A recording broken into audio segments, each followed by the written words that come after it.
Sa mundo ng pagnenegosyo, sa news at mga social groups natin bilang mga negosyante, ay laging namumukod tangi at kadalasan binibida ang mga negosyo na mabilis lumago. Na tila ba all good lang talaga lagi ang nangyayari at tila walang ibang problema na kalakip ang negosyo kapag lumalago ito ng sobrang bilis. At sa ganong dahilan, tila ba para tayong mga negosyante rin ay laging napupwersa na humabol sa pabilisan ng paglago ng negosyo. Kasi lagi nilang pinopoint out na kapag mabilis lumago ang negosyo, ay yun ang tamang daan. At yun yung mga malulupit lang talaga. Kaya nandito ako ngayon para italakay kung bakit delikado rin na sobrang bilis na lumago ang isang negosyo. Siya nga pala, kung hindi pa tayo magkakilala, ako nga pala si Angelo Altarejos, isang negosyante rin, gaya mo, na may maiksing 5 taon ng karanasan sa pagnenegosyo. So ano nga ba yung mga dahilan bakit delikado rin na maging mabilis ang paglago ng isang negosyo? Unang dahilan, cash flow. Diba syempre, kunwari, tayo isang maliit pang negosyante na kaya mag-accommodate ng 10 customer. Isipin mo kung bigla kang daganan ng 50 customer. Pag ikaw ay nakulangan ng staff, saan ka maghahanap ng pambili nun, diba? Syempre, ang cash flow natin nasa specific na range lang ang kaya nating i-accommodate, bigla tayong papalakihin ng mabilis. Kaya ba, syempre, magkakaroon tayo ng problema sa cash flow. Yung inventory natin, maaaring maipit or maaari nating tanggihan yung mga customer na nakapila, which in turn ay maaaring magbigay ng negatibong impression sa kanila na hindi natin kaya sila i-accommodate. So, di ba nakakairita rin din yon bilang customer? Ikaw, bigla kang mapapapila sa isang, let's say, for example, restaurant na biglang may specific lang kayo na area, tapos biglang sumabog yung negosyo nyo on a point na hindi kaya i-maintain ng cash flow nyo. So, di ba, threat din yun. Dahil, unang-una, sayang yung mga customer, hindi natin na-accommodate. Pangalawa, makakapagbigay ito ng masamang impression sa atin, sa brand or sa negosyo natin. So, yun ang unang dahilan. Pangalawang dahilan kung bakit delikado rin, ang sobrang bilis na paglago ng negosyo ay syempre sa aspeto ng quality control. Ang quality control, kunwari, nagpo-produce tayo ng produkto at may fix lang tayo na kayang gawin sa isang araw. Now, since biglang lalaki ang scope ng negosyo mo, tila ba parang pagmamadaliin natin yung proseso para ma-accommodate yung mga customer. Kaya nandun bumabagsak yung quality issues. Marami pages na ako nakita at negosyo na nakita na dahil sa quality control ay nasira ang brand image nila. Marami ang nagpo-post sa Facebook na hindi naman daw ganun kaganda yung serbisyo nila, yung pagkain nila, yung produkto nila. Pero dahil na hype at biglang pumutok ito sa audience, yun yung naging dahilan bakit sila nagmadali na mag-produce. Ayun, nasira yung quality ng produkto na pinoprovide nila. Pangatlong dahilan bakit delikado rin ang sobrang bilis na paglago ay kakulangan sa manpower. Siyempre, kung ikaw bigla kang lumago, ang kaya nyo lang i-accommodate, for example, 50 orders lang per day. Biglang nagkaroon ng 500 orders, 700 customers. Siyempre, di ba, iikot ang puwet nyo nun.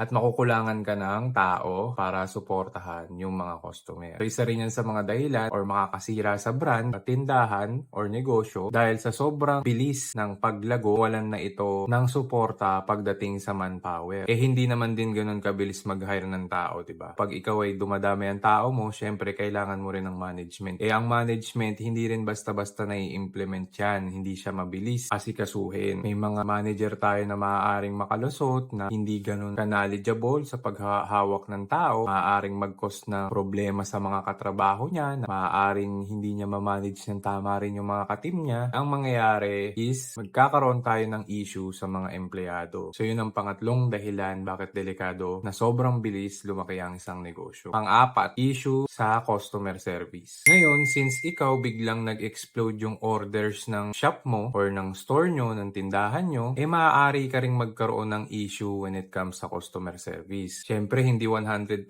naman na magagaranti natin na lahat ng bagay since nga bumaba na rin yung quality ng mga produkto mo kasi minamadali na, nirarush na dahil kulang din yung tao na gumagawa nun. Pagdating sa mga complaints, sa returns, o sa mga ibang issue, may hihirapan din na mag-adjust ang customer service na ma-accommodate yung complaints. Kaya ang nangyayari dun sa ibang store, dinededma na lang nila dahil sobrang natambakan kagad sila dahil sobrang bumilis mabilis yung paglaki ng negosyo nila. Nakikita nyo yan, may mga dating na ipopost na mga negosyo na dahil nag-hype, biglang boom yung benta. Nung dumami bigla yung customer nila, tila ba nawalan ito ng quality. Nung nagkaroon ng mga problema, wala nang sumagot sa mga customer concerns. So yun yung pang-apat na dahilan sa customer service. Okay? Siyempre, yung mga sumasagot din sa mga katanungan ng customer, hindi na nila marerespondan kasi hindi rin basta-basta talaga mag-hire ng tao. Kailangan mo rin siyang i-thorough check. Kaya man pwede maglagay agad na kung sino lang na iuupo mo without proper training. Ikalimang dahilan, legal and compliance issues. Pag biglang pumutok yung negosyo mo sa point na hindi mo naman kaya palang makontrol, maaaring maging mainit ka sa mata ng gobyerno, ng mga nagpapatupad ng batas. Maaari kasi makaabala yan sa kalsada nyo, sa pampublikong lugar, o ibang negosyo rin na nasa paligid mo. Sa taxes din, maaari ka rin maging mainit sa mata dahil sa taxes. Kaya mainam na maging moderate din tayo or observant pagdating sa paglago ng negosyo natin. Mainam na dahan-dahan lang siya lumago or malumanay kaysa naman bigla lang sumabog bigla at on the point na hindi pa prepared yung ibang structure natin gaya ng mga bookkeeper, accountant, or mga legal compliance natin sa papel, sa fire safety, mayor's permit, at yung iba pa na mga legal na dokumento natin. Tayong mga nagnenegosyo, hindi lang naman tayo yung tao sa paligid. Maaari yung mga ibang negosyo na abala na rin pala natin dahil nakaharang yung mga customer, naharangan na yung store nila, naapektuhan na rin sila. So, kailangan maging observant din tayo doon pagdating sa legal and tax compliance. Kaanim na dahilan. Kaanim is market saturation. Dahil sa sobrang bilis na nag-boom ang isang produkto o serbisyo, syempre, makikita rin niya ng mga ibang gusto na sumubok. Marami agad gagaya dyan kasi nakita nila, for example, nag-boom sa TikTok, nag-boom sa TV,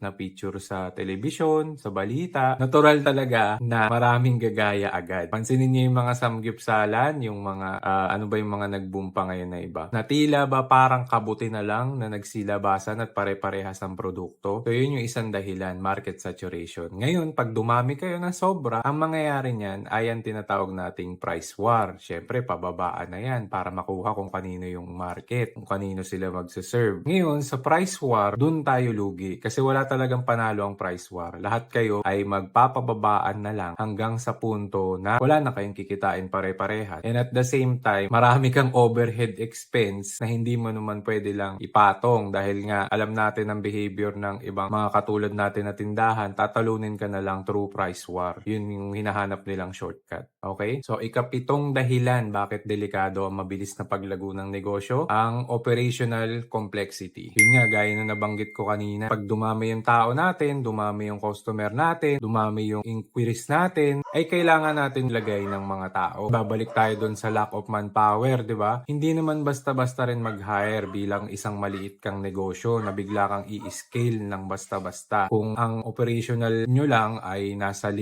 hanggang 10 tao at kailangan mo kagad maging 50, ay hindi basta-basta itong trabaho. Unang-una, tayong mga maliliit na negosyante, pag pinahawak tayo ng ganun, kagad kalaking volume ng customers, kailangan natin buuin muna yung sistema para ma-accommodate yung mga yun. Ngayon, ang operational complexities, kagaya ng management, HR, payroll, accounting, at iba pang departamento ay maaaring mag-landslide sa atin. Siyempre, domino effect yan eh. Pag marami kang tao, marami ka rin dapat i-implement na sistema kaagad. At yun ay makakadulot ng matinding stress, hindi lang sa atin, kundi sa mga tao rin natin. Siyempre sila, i-adjust kaagad natin sila sa mabigat na workload. Tila ba ihaharap agad natin sila sa mas malaking kalaban na hindi pa sila well-equipped. Magte-train ka kaagad ng manager na hindi pa naman pala sanay sa leadership skills. Magpapahawa ka ng tao ng accounting na hindi naman pala sanay din, hindi marunong mag-calculate ng tama. Di magkakagulo-gulo yun. So yun talaga ang mahirap dyan. Pag biglang pumutok din yung negosyo, kaakibat niyan yung mga iba-ibang gampanin, tungkulin na kailangan punan. Lalo nating mga negosyante, di ba? Tayo yung mga business owner, tayo yung tigabuo ng sistema. At kung hindi rin natin kagad na-expect na lalaki tayo ng ganun kabilis, hindi rin tayo handa na humarap kagad sa mga customer. Which is, on the long term, ay makakasira rin sa brand at yung reputasyon ng negosyo. So, pang siyam na dahilan, bakit delikado rin ang sobrang bilis na paglago ng negosyo, sa focus natin, strategic focus natin. So, ngayon tayo,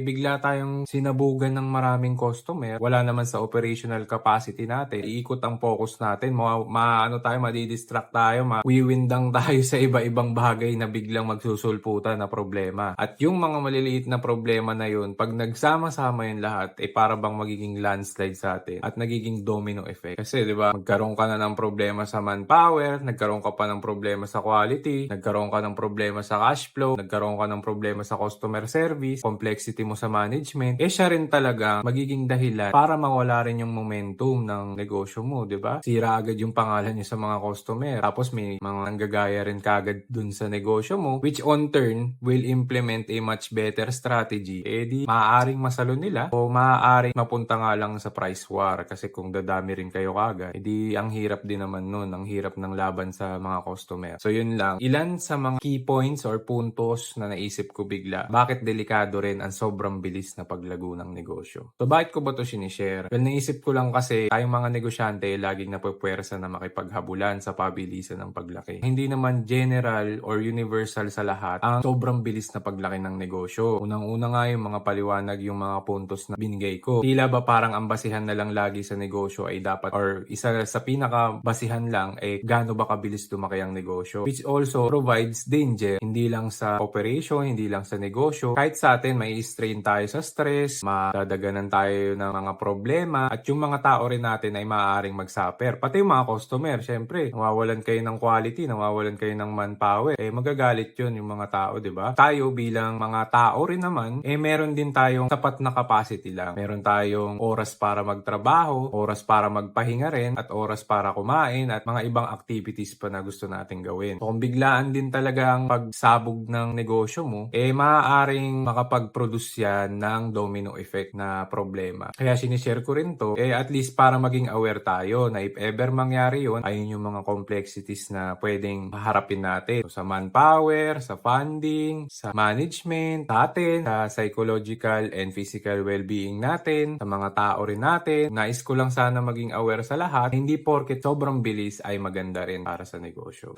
Nais ko lang ibigay yung mensahe na huwag tayong makipag-unahan. Kung talaga para sa negosyo mo yung paglago nito, ay kailangan intindihin natin muna ng maigi at mag-focus tayo sa mga maliliit na detalye para kapag nakaharap natin yung mga ganong challenges, at least maging handa tayo. Para rin ito sa mga tao na tila ba nawawalan ng lakas ng loob or gana sa pagnenegosyo dahil nakikita nila yung iba na sobrang bilis lumaki, para ipaintindi rin sa mga tao na yon na hindi porket mabilis lumaki ay maganda. May kanya-kanya tayong momentum, may kanya-kanya tayong skill, may kanya-kanya tayong kaalaman, at para maibigay natin ng tama sa customer yung serbisyo na talagang gusto nila, mainam na bumuo tayo ng isang negosyo na solido talaga, sinubukan at hindi lang basta-basta binuo para lang kagad makahakot ng maraming customer, kahit hindi na tama yung ibang parte nito ay pinilit na lang. Ang negosyo rin ay parang isang building. So isipin nyo yung building, kung tama yung foundations nito, hindi substandard yung mga materyales, tama yung timpla ng semento, tama ang arkitektura at ang engineering, sa oras ng peligro ay makaka-withstand or makakasurvive ito.